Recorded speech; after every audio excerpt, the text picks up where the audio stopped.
दूसरा क्वेश्चन है अनुपातों A1/A2 B1/B2 C1/C2 की तुलना कर ज्ञात कीजिए कि निम्नलिखित समीकरण युग्म द्वारा निरूपित रेखाएं एक बिंदु पर प्रच्छेद करती हैं, समांतर हैं अथवा समपाती हैं। ठीक है, अब इसमें देखना कैसे क्वेश्चन दिए गए। ये पहला, इसमें एक समीकरण ये है, एक समीकरण है, दूसरे में दो दो समीकरण दिए गए हैं, तीन क्वेश्चन है, सब में दो दो समीकरण दिए गए हैं।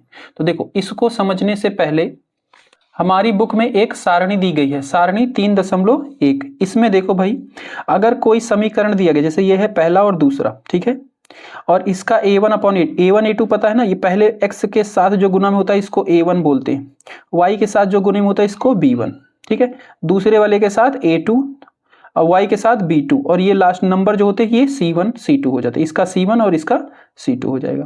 तो देखो इसमें दिखाया गया A1/A2 B1/B2 C1/C2, जब इनका रेशियो का अनुपात, गुणनखंडों का अनुपात निकाला गया, ये देखो तो क्या मिला कि A1/A2 B1/B2 दोनों बराबर नहीं है, और जब बराबर नहीं होते इसका मतलब है प्रच्छेद करती हुई रेखाएं बनेगी। जो पहले क्वेश्चन में आपने देखा उसके ग्राफ बनाए थे तो प्रच्छेद कर रही थी ना, मतलब एक जगह वो एक दूसरे को काटेंगी, काटने को कहते हैं प्रच्छेद। ठीक है, और जब काटेंगे तो एक ही बिंदु पे काटेंगे, यानी कि एक ही हल होगा, केवल एक अद्वितीय हल होगा इसका। ठीक है, और अगर किसी समीकरण का A1/A2 B1/B2, ये देखो इनका निकाला गया, तो इसमें देखो A1 और A2 B1 और B2 बराबर है C1 और C2, इनके अनुपात को देखो सॉल्व करो, सब बराबर हैं। जब तीनों बराबर होते हैं इसका मतलब है समपाती रेखाएं हैं ये। ठीक है, ये कैसी रेखाएं हैं?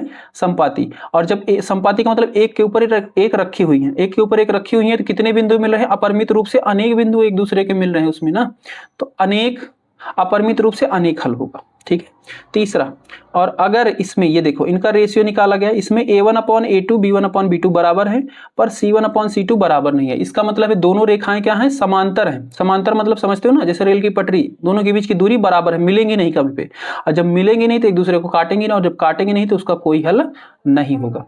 और इसी को क्या बोलते हैं बच्चे? असंगत बोलते हैं, इसी को असंगत भी बोलते हैं, और इन दोनों को संगत बोलते हैं। जिनका हल होता है उनको संगत, और जिनका हल नहीं होता उनको बोलते हैं असंगत। ये आगे के क्वेश्चन में भी काम देने वाला है। ठीक है, इस टेबल को ध्यान से अपना समझ लेना है। अब आते हैं क्वेश्चन पे। पहला है 5x - 4y + 8 = 0। दूसरा समीकरण इसमें दिया गया 7x 6y - 9 = 0। ठीक है, ये दो समीकरण दिए गए। तो सबसे पहले हम इसमें A1 A2 B1 B2 C1 C2 निकालेंगे। ध्यान से देखना भाई, ये हम मान लेंगे इसको पहला समीकरण और इसको दूसरा AB।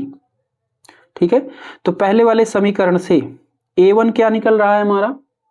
5, B1 -4 C1 8।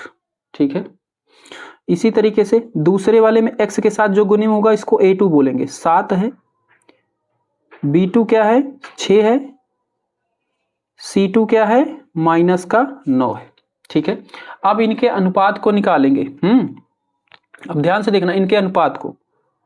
A1/A2, A1 कितना है? 5, A2 कितना है? 7, 5/7। B1/B2 -4/6, काट के और छोटा हो सकता है, हाँ ये हो जाएगा -2/3। ठीक है, C1/C2 8/-9, ये दोनों कट सकता है? नहीं कट सकता। ठीक है, तो यहां हमें क्या A1/A2 B1/B2 बराबर मिले? नहीं। और जब A1/A2 B1/B2 बराबर नहीं होते हैं तब क्या होता है? ये बिंदुएं प्रच्छेद करती हैं। ठीक है, तो यहां पे लिखेंगे A1/A2 नॉट इक्वल टू, इसका मतलब है बराबर नहीं है किसके? B1/B2 के। और जब नहीं होता तो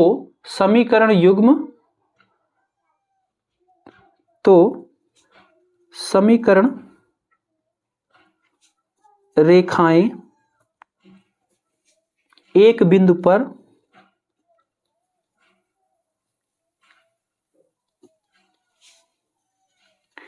प्रतिच्छेद करती हैं।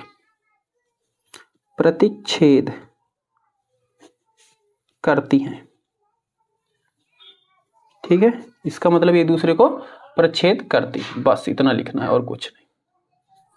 दूसरा भाग है इसी में 9x + 3y प्लस 12 बराबर 0, 18x 6y प्लस 24 बराबर 0।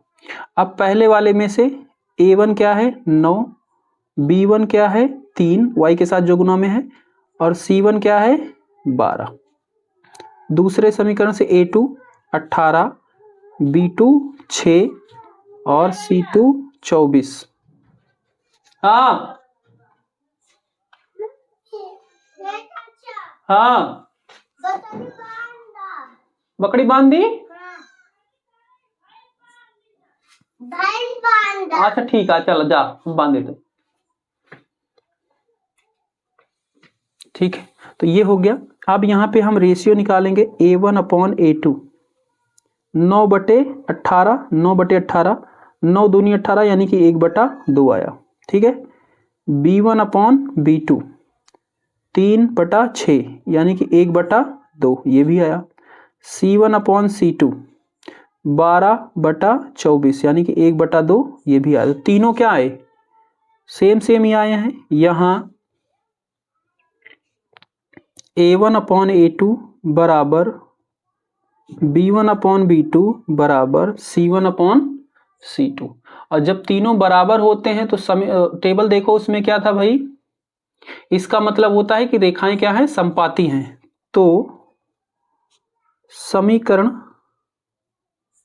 रेखाएं, जो समीकरण से रेखाएं बनेंगी समपाती हैं। समपाती का मतलब एक दूसरे के ऊपर है, समपाती है। बस यही बताना ही कि प्रच्छेद है कि समपाती है कि समांतर। ठीक है, तो ये क्या है, समपाती है। तीसरा भाग इसी में दिया गया है 6x 3y प्लस 10 बराबर 0, 2x माइनस y प्लस 9 बराबर 0। यहां से a1 बच्चा हमेशा याद रखना, इधर अगर नंबर दिया रहता तो हम इसको इधर ला लेते। ठीक है, 0 ही रहना चाहिए बराबर के उधर, तभी ये लिखना है। a1 क्या है 6, b1 क्या है माइनस का 3, c1 क्या है 10 दिख रहा है यहाँ पे। a2 क्या है 2, b2 क्या है माइनस का 1, c2 क्या है 9। अब इधर a1/a2 निकालो, तो 6/2 इसको काटेंगे तो कितना जाएगा 3, यानी कि 3 आ गया है ना। 2 1 कम 2, 2 3 आए 6। इसी तरीके से b1/b2 ये -3/-1, माइनस से माइनस कैंसिल यानी कि 3।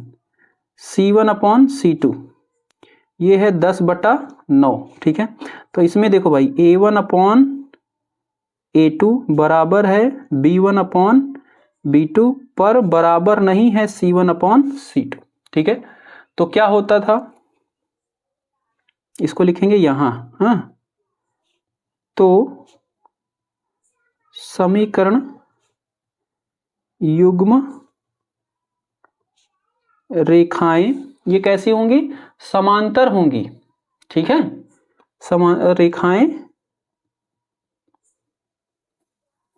समांतर है, मतलब एक दूसरे को काटेंगे नहीं, ऐसे रहेंगी एक दूसरे के से दूरी दूरी पे। ठीक है, तो ये हो जाएगा इसका जवाब।